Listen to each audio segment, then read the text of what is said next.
In a fast-moving day that could significantly shift Ukraine's political destiny, opposition leaders signed a deal Friday with the country's beleaguered president that calls for an early election, a new constitution, and a new unity government. Ukraine's capital city remains tense Friday in a day that could significantly shift the country's political destiny.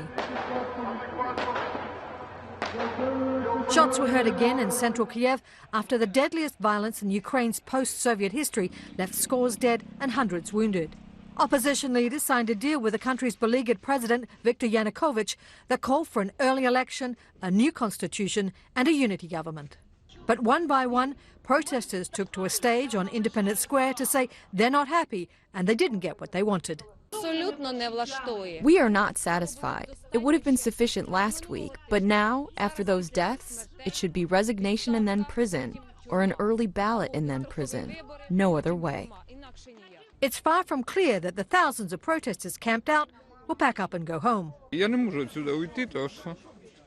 I can't leave this place because of them, for the ones who were carried away from here lifeless.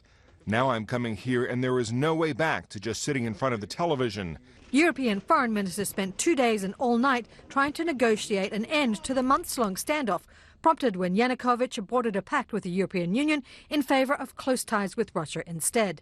Within hours of the signing, Ukraine's newly empowered parliament went into action. It voted to restore the 2004 constitution, to remove the interior minister blamed for violence against protesters, and to release the former prime minister, Yulia Tymoshenko, after more than 2 years in prison. Lawmakers also approved an amnesty for protesters involved in violence during the standoff. Tracy Brown, Associated Press.